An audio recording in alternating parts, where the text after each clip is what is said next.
Hello viewers, welcome back to my YouTube channel. ৰাতিপুৱা শুই উঠিয়ে জুবিনদাৰ গান শুনি শুনি ৰুমটো চাফা কৰি ললো। তাৰ পিছতে মুখ হাত ধুই চাহ খাই লৈ দেখো এয়া দাদা কাম কৰি আছে।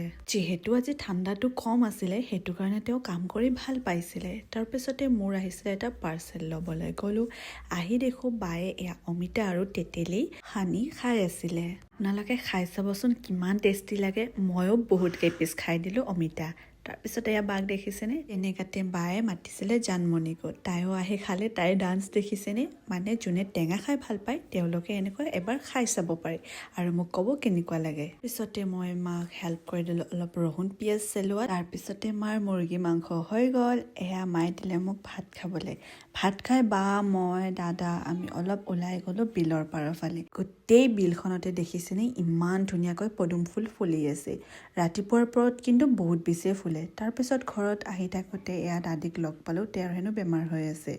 তাৰপিছত থাকি অলপ দৈ খালোঁ, আকৌ চাহ খালোঁ।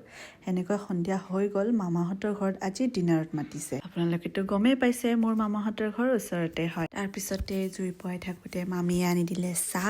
এয়া দেখিছেনে গগীয়ে আমাৰ শিমলু আলু লৈ আছে, তাইনো খাব। এনেকাতে সৰু মামীয়ে লৈ আহিলে পিঁয়াজ, আদা, ৰহুন এনেকৈ বাহঁতে কাটিলে। ময়ো অলপ খুন্দি দিলোঁ। গোটেইবোৰে লগে ভাগে কাম কৰিলে কামবোৰ জল্দিও হয় আৰু ভালো লাগে। কথা পাতি পাতি আমি তেনেকৈ কাম কৰিলোঁ। বায়ে মাংস বাহিৰতে বনাব লৈছিলে। সৰু মামীয়ে মাছ ফ্ৰাই কৰি আছিলে আৰু ইয়াত ডাঙৰ মামীয়ে পিঁয়াজ ভাজি আছিলে পোলাওৰ কাৰণে।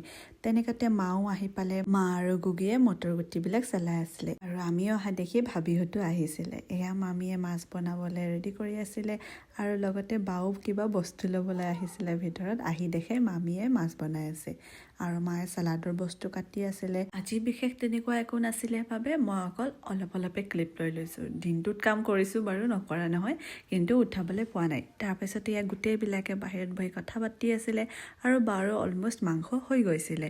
এয়া ডাঙৰ মামী হয়, ডাঙৰ মামীয়ে পোলাও বনাই আছে। সকলোৱে কিবা নহয় কিবা কৰি আছে। মই কিন্তু তেনেকৈ একো কৰা নাই। আজি মই জাষ্ট চাই আছিলোঁ আৰু মই ভিডিঅ'জ ক্লিপ লৈ আছিলোঁ। বনোৱা হৈ গ'ল। এতিয়া ছাৰ্ভ কৰিবৰ কাৰণে মামীয়ে প্লেট ওলাই আছিলে।